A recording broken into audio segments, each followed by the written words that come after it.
घने बादलों से आसमान ढक गया था। हवा तेज चल रही थी और मूसलाधार बारिश हो रही थी। एक पुराने पेड़ की टहनी पर टूटा फूटा घोंसला था। उसी में मीना चिड़िया और उसका पति राजू चिड़ा रहते थे। मीना चिड़िया अंडे देने वाली थी। वो दोनों बहुत चिंतित थे। मीना, देखो यह घोंसला तो ऐसे भी कमजोर था। इतनी बारिश और हवा में यह कहीं टूट ना जाए। हाँ राजू, मैं भी डर रही हूँ। मुझे तो कभी भी अंडे देने का है। अगर घोंसला गिर गया तो हमारे बच्चे कहाँ रहेंगे। बारिश की बूंदें सीधे घर के अंदर गिर रही थी। दोनों बहुत ही चिंतित थे। मीना चिड़िया अंडे देने वाली थी। मीना, चिंता मत करो। जब तक मैं हूँ तुम्हें और हमारे अंडों को कुछ नहीं होने दूंगा। मुझे तुम पे भरोसा है राजू, लेकिन यह घोंसला बहुत कमजोर हो चुका है। अचानक एक तेज हवा का झोंका आया। टहनी हिली, घोंसला जोर से डगमगा उठा। जो घोंसला नीचे गिरे उससे पहले मीना चिड़िया और राजू चिड़िया घर में से निकल जाते हैं। घोंसला टूट के गिर जाता है। अरे राजू, हमारा घोंसला तो टूट गया। और देखते ही देखते घोंसला टूटकर नीचे गिर पड़ा। बारिश की बूंदें और हवा का शोर पूरे जंगल में गूंज रहा था।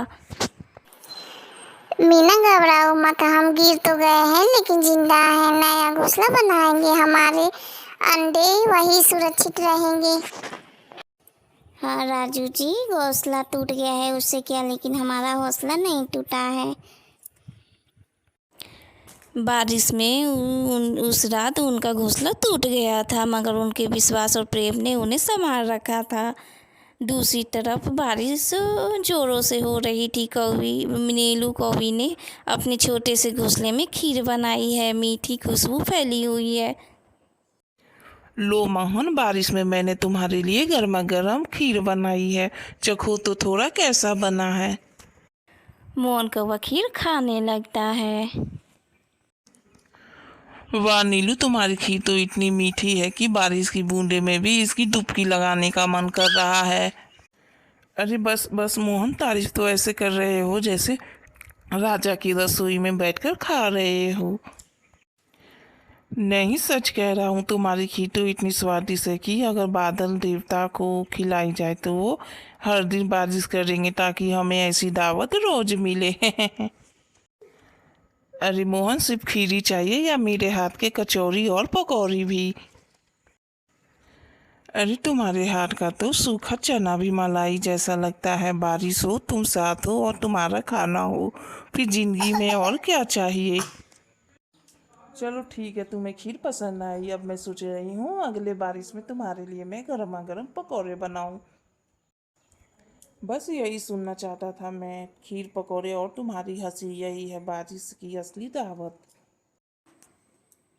तेज हवा और बरसात ने मीना चिड़िया और उसके पति राजू चिड़िया का घोंसला पूरी तरह तोड़ दिया था। वह अब दोनों भीगे हुए पंखों के साथ पेड़ की तार पर बैठे थे। ठंडी हवा में वह काँप रहे थे और सोच रहे थे कि अब आगे क्या करें। देखो जी, हमारा घोंसला पूरी तरह टूट गया। कुछ ही दिनों में मुझे अंडे देने हैं। अब हमारे बच्चों का क्या होगा।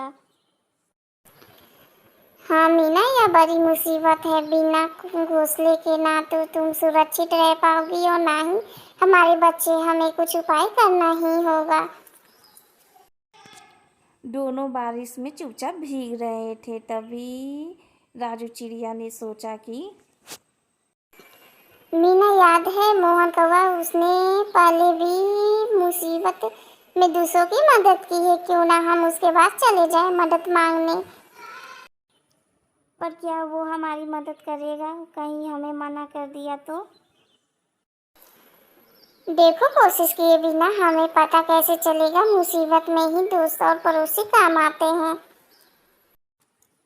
ठीक है, तुम सही कह रहे हो। चलो हम मोहन कौवा के पास चलते हैं। शायद वही हमें नया घोंसला बनाने में मदद करे और आज रात बारिश से बचने के लिए हमारी सहायता कर दे।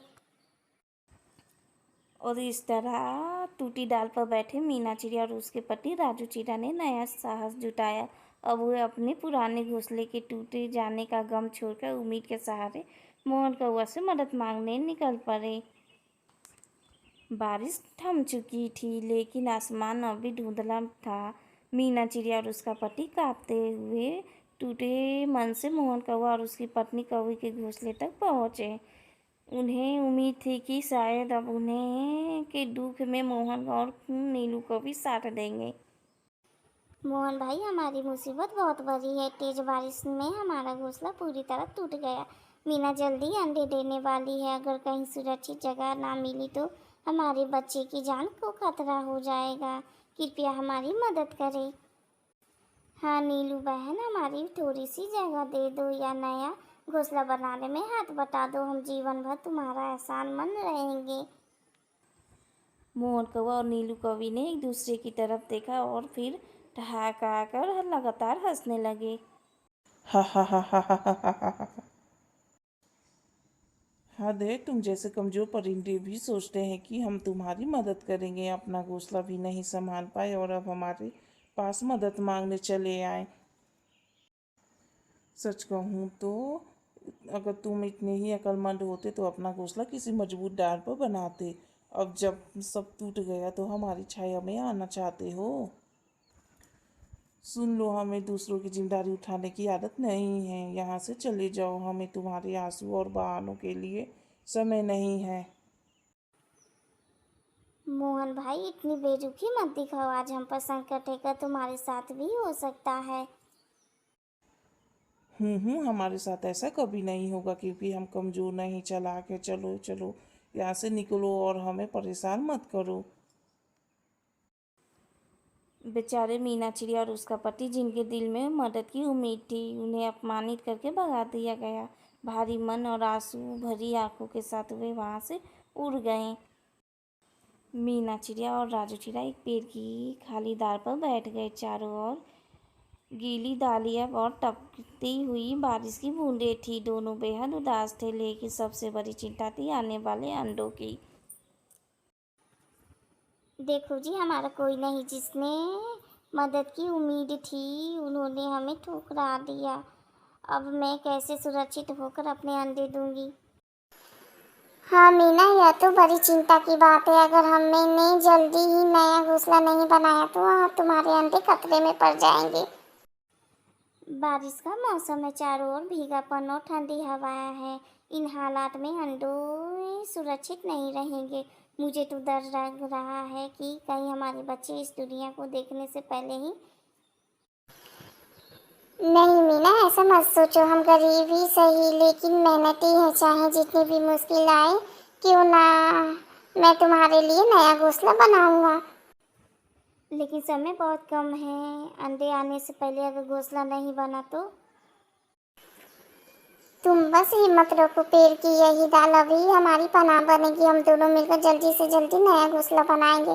हमारे बच्चों को मैं कभी अकेला और असुरक्षित नहीं छोड़ूंगा। भगवान करे हमारी मेहनत रंग लाए, हमारे छोटे बच्चे सुरक्षित और इस दुनिया में जन्म ले। सुबह हो जाती है। मीना, तुम यहीं पे आराम करो, मैं तुम्हारे लिए कुछ खाने के लिए लेकर आता हूँ। ठीक है राजू जी, पर संभाल के जाइएगा। राजू चिड़िया खाने के लिए दाना लाने चला जाता है। जब वह सेब लेकर आ रहा था तभी उसे रास्ते में एक जंगल में बूढ़ी औरत पेड़ के नीचे दबी पड़ी थी। राजू चिड़िया उसके पास जाता है। राजू चिड़िया अपने चोंच से और अपने पंखों से उस पेड़ को हटा देता है। अरे माँ जी, इतनी तेज बारिश में आप यहाँ क्या कर रही हैं इतने घने जंगल में? क्या बताऊं बेटा, मैं लकड़ी चुनने आई थी। जब घर वापस जा रही थी तभी बारिश और आंधी आ गया था, जिससे मैं इस पेड़ के नीचे दब गई थी। तुमने मेरी मदद की, उसके लिए धन्यवाद। मुझे बहुत जोर से भूख लगी है। रात से मैंने खाना भी नहीं खाया। अरे कोई बात नहीं माँ जी, यह मेरे पास एक सेब है, आप खा लीजिए इसे। राजू चिड़िया वह सेब दे देता है। बूढ़ी औरत सेब खाने लगती है। फिर वह बूढ़ी औरत एक के परी के रूप में बदल जाती है। अरे पक्षी, मैं तो तुम्हारी परीक्षा ले रही थी और तुम इस परीक्षा में सफल हुए, इसलिए मैं तुम्हें यह पेड़ घर देती हूँ। इस पेड़ घर में तुम्हें कोई दिक्कत नहीं होगी, ना ही कभी बारिश में यह टूटेगा और ना ही कभी पानी गिरेगा और ना ही तुम्हें कभी किसी चीज़ की दिक्कत होगी। जादुई परी राजू चिड़ा को पेड़ घर दे देती है। पेड़ दिखने में बहुत ही सुंदर था और वह बहुत ही मजबूत भी था। इसे वह बारिश और आंधी में अब वह ना गिरने वाला था ना टूटने वाला था। राजू चिड़ैया कुछ दिन बाद मीना चिड़िया अंडा भी दे देती है।